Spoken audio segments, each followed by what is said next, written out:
Right true और false and justify your answer. बेटा हमें एक स्टेटमेंट गिवन है और हमें ये बताना है ये स्टेटमेंट ट्रू है या फॉल्स है। देखो बेटा स्टेटमेंट क्या है।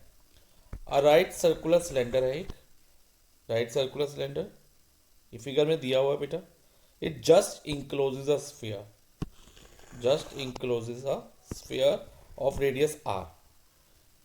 जो सिलेंडर है उसके अंदर एक स्फीयर को रखा गया और उसको सिलेंडर पूरा इंक्लोज कर रहा है।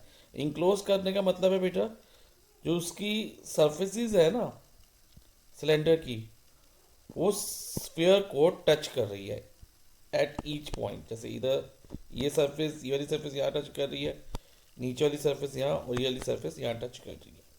तो इस तरह से इंक्लोज कर रहा है। और इस स्फीयर का रेडियस कितना दिया है आर, तो हम रेडियस मार्क कर लेते हैं। पहले इसको हम थोड़ा 3D शेप में ले लेते हैं स्फीयर को। अभी हमें ये 2D शेप लग रही थी, अभी 3D शेप में मैंने ले लिया इसको। और इसका रेडियस क्या है बेटा आर, रेडियस आर है, रेडियस ऑफ स्फीयर आर है। ओके, तो ये यहाँ पर भी वैसे मार्क करा हुआ है रेडियस आर और आर, तो ये रेडियस आर है।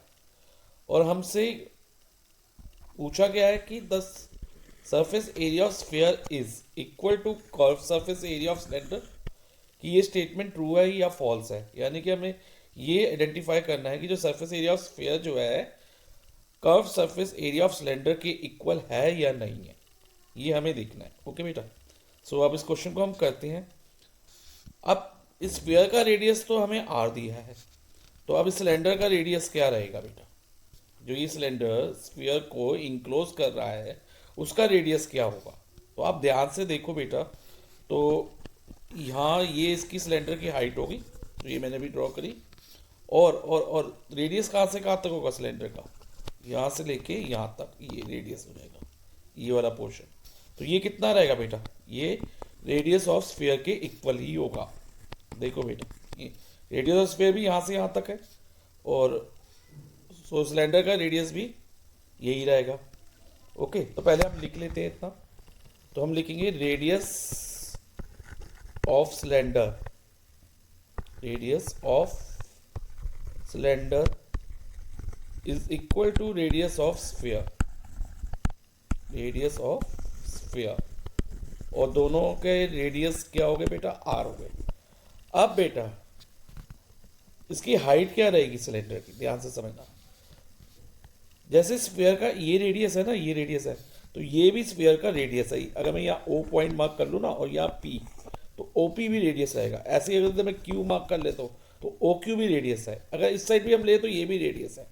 ठीक है, लेकिन हमें हाइट निकालनी है सिलेंडर की। सिलेंडर की हाइट क्या होगी, O P plus O Q. तो मैंने कहा ना ओ पी क्या है, रेडियस ऑफ द स्फीयर है, तो ये आर हो जाएगा। ओ क्यू भी कितना हो जाएगा, क्योंकि रेडियस है, क्योंकि radii of all radii of sphere are equal. सभी रेडियस स्फीयर के इक्वल होते हैं, तो ये ओ पी भी आर हो जाएगा और ओ क्यू भी आर हो जाएगा। तो उसकी हाइट क्या रहेगी सिलेंडर की बेटा, हाइट हो जाएगी, हाइट वैसे हम एच से लेते हैं, लेकिन इधर क्या होगी R plus R. O P plus O Q होगा ना, आर प्लस आर, और आर प्लस आर क्या होता है 2r। ओके, तो हाइट इसकी 2r हो जाएगी सिलेंडर की।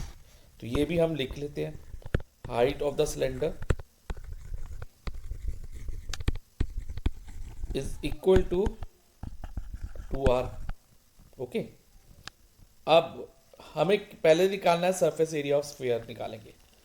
सरफेस एरिया ऑफ स्फीयर का फॉर्मूला क्या है बेटा, surface area of sphere formula है बेटा 4πr²। ये फॉर्मूला बेटा आपको याद रखना है। Surface area of sphere is 4πr²। तो सरफेस एरिया ऑफ स्फीयर तो हमें पता चल गया। अब हम लिखते हैं curve surface area of cylinder क्या है। कर्व सरफेस यानी कि सी एस से ऑफ सिलेंडर। अब curve surface area of cylinder का फॉर्मूला रहता है बेटा 2πr(h). तो इसमें बेटा पाई की वैल्यू मत डालना, क्योंकि बेटा पाई और पाई कट भी हो सकते हैं, और हमें तो पाई की फॉर्म में आंसर निकालेंगे और इसको इससे कंपेयर कर लेंगे। ओके, तो अब पाई को हम पाई रहने देते हैं। रेडियस तो सिलेंडर का क्या है आर ही है, और हाइट कितनी है, हाइट यानी कि H is equal to 2r था, तो इधर 2r आ गया। अब क्या करेंगे बेटा, मल्टीप्लाई, 2 मल्टीप्लाई 2 4, फिर पाई लिख दो, और आर मल्टीप्लाई आर कितना होगा, R square, 4 pi R square. तो हमें स्टेटमेंट क्या दी थी कि surface area of sphere equal to curve surface area of cylinder है या नहीं, हमें जज करना था।